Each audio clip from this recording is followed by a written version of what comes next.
नमस्कार, mat eight पर आपका स्वागत है। आज 10 जुलाई। आज की क्लास में 10 जुलाई से जुड़े जितने भी महत्वपूर्ण प्रश्न होंगे उन सारे प्रश्नों को देखेंगे। क्लास शुरू करने से पहले मैं आप लोगों से क्षमा चाहती हूँ, क्योंकि मैं आप लोगों से वादा की थी कि अप्रैल 2022 से लेके अप्रैल 2023 का मैं आप लोगों को प्रतिदिन करंट अफेयर्स दूँगी, लेकिन कुछ पारिवारिक समस्या होने के कारण आप लोगों को लगातार 1 महीने का वीडियो नहीं मिल पाया, पूरे जून माह का, और शायद 2-4 दिन मई था और इधर 9 दिन जुलाई का। तो इसके लिए मैं क्षमा चाहती हूँ, लेकिन आज से आप लोगों को लगातार वीडियो मिलेंगे करंट अफेयर्स का। जैसे आज तो थोड़ा टाइम हो गया है, बट कल से आप लोगों को सुबह मॉर्निंग में 5 बजे हर हाल में वीडियो मिल जाएंगे करंट अफेयर्स का डेली।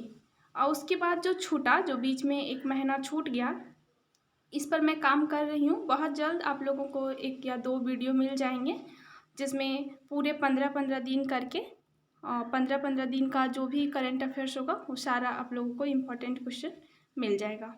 तो उसका भी वीडियो बहुत जल्द मिलेगा और आज से फिर आप लोगों को लगातार वीडियो मिलेंगे। तो आज 10 तारीख है, फिर कल जो वीडियो मिलेगा 11, फिर परसों 12, ऐसे करते करते अब डेली लगातार मिलेंगे। तो आइए क्लास की शुरुआत करते हैं और आज के क्लास का पहला प्रश्न लेते हैं।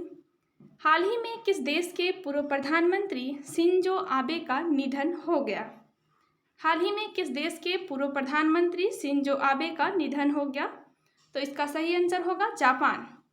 शिंजो आबे जापान के पूर्व प्रधानमंत्री थे। कहाँ के पूर्व प्रधानमंत्री थे? जापान के। और इनका ही निधन हाल ही में हुआ है। देखिए, 8 जुलाई 2022 को इनका निधन हो गया। शिंजो आबे को भाषण देते समय एक हमलावर ने गोली मार दी थी, जिसके बाद वे बेहोश हो गए। इस घटना के बाद उन्हें अस्पताल ले जाया गया, परंतु तब तक उनकी मृत्यु हो चुकी थी। कह रहा है कि हाल ही में शिंजो आबे, जो कि जापान के पूर्व प्रधानमंत्री थे, इनका निधन हो गया। और कब हुआ? तो 8 जुलाई 2022 को, आज से 2 दिन पहले, 1 दिन पहले दूसरे दिन में। शिंजो आबे को कैसे मारा? तो कह दिया कि इसमें हमला किया गया है और शिंजो आबे को भाषण देते समय एक हमलावर ने गोली मार दी थी, जिसके बाद वे बेहोश हो गए। इस घटना के बाद उन्हें अस्पताल ले जाया गया, परंतु तब तक उनकी मृत्यु हो चुकी थी। वह पश्चिमी जापान में भाषण दे रहे थे और पीछे से इन्हें गोली मारा गया। आगे देखिए, यह घटना जापान के नारा में हुई। उनके निधन पर प्रधानमंत्री नरेंद्र मोदी ने शोक व्यक्त करते हुए 9 जुलाई 2022 को एक दिन का राष्ट्रीय शोक घोषित किया। आगे देखिए, शिंजो आबे जापान के इतिहास में सबसे लंबे समय तक प्रधानमंत्री रहे हैं।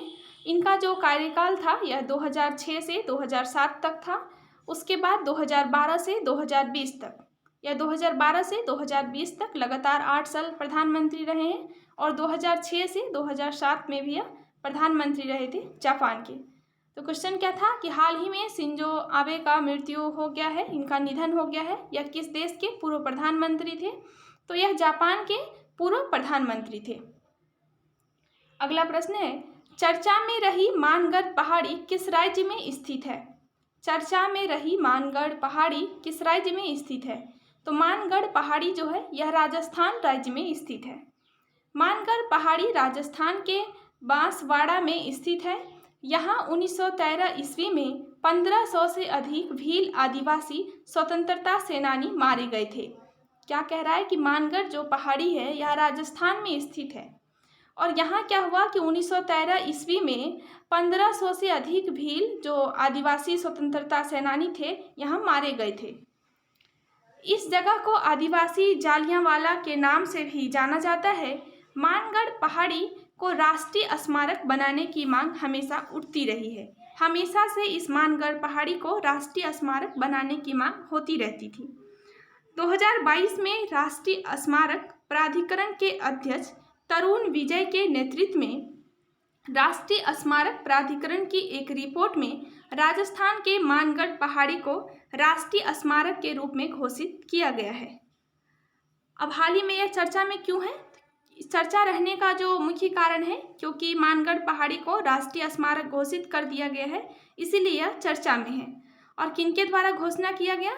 तो राष्ट्रीय स्मारक प्राधिकरण के अध्यक्ष तरुण विजय के नेतृत्व में, क्वेश्चन आ सकता है कि राष्ट्रीय स्मारक प्राधिकरण के अध्यक्ष कौन है वर्तमान में, तो तरुण विजय। इन्हीं के नेतृत्व में राष्ट्रीय स्मारक प्राधिकरण की एक रिपोर्ट में यह जारी किया गया कि अब मानगढ़ पहाड़ी भी राष्ट्रीय स्मारक है। क्वेश्चन क्या था कि मानगढ़ पहाड़ी किस राज्य में स्थित है, तो यह राजस्थान राज्य में स्थित है।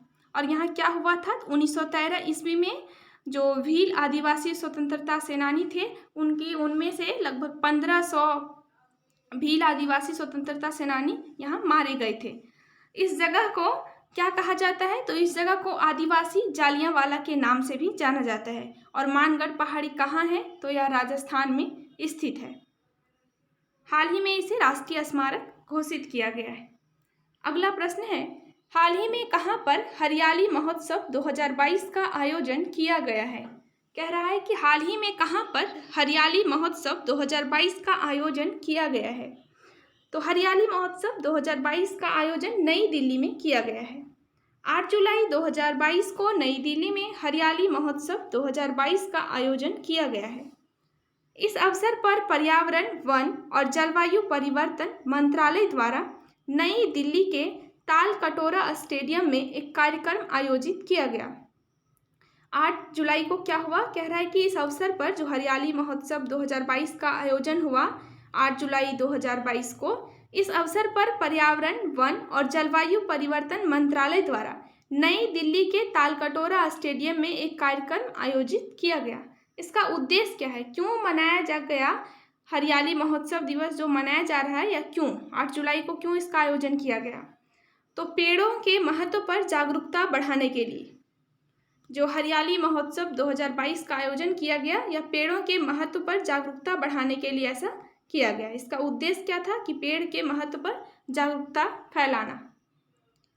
अगला सवाल है, जुलाई 2022 में किस राज्य में खारची महोत्सव मनाया गया। जुलाई 2022 में किस राज्य में खारची महोत्सव मनाया गया, तो जुलाई 2022 में त्रिपुरा राज्य में खारची महोत्सव मनाया गया है। और यह खारची महोत्सव क्या है, तो उसको देखिए।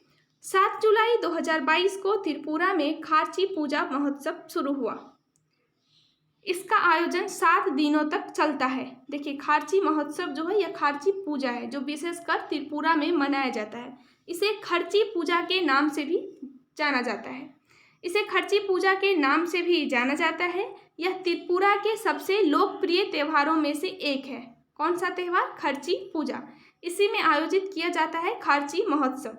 2022 में यह 7 जुलाई से प्रारंभ हुआ है और अगले 7 दिनों तक यह चलने वाला है। और कहाँ का सबसे प्रमुख त्यौहार है खर्ची पूजा, तो त्रिपुरा का। तो इसका आयोजन भी त्रिपुरा में हुआ है। आगे देखिए, खर्ची का अर्थ होता है पृथ्वी। खर्ची का अर्थ क्या होता है, पृथ्वी। यह पूजा मूल रूप से पृथ्वी की पूजा के लिए की जाती है। खर्ची का अर्थ ही होता है पृथ्वी।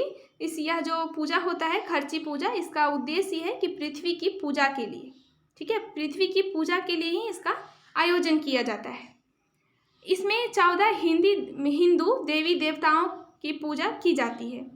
हिंदू देवी देवताओं की पूजा की जाती है खर्ची पूजा में, और 14 हिंदू देवी देवताओं की पूजा की जाती है, जिसमें शिव, दुर्गा, विष्णु, लक्ष्मी, ब्रह्मा, सरस्वती, गणेश, कार्तिक, अवधि, चंद्र, गंगा, अग्नि, कामदेव, हिमाद्री आदि देवी देवताओं का पूजा होता है। और खर्ची का अर्थ क्या होता है, तो खर्ची का अर्थ होता है पृथ्वी। इस पूजा में मुख्य रूप से पृथ्वी की पूजा करने के लिए ही यह पूजा होता है।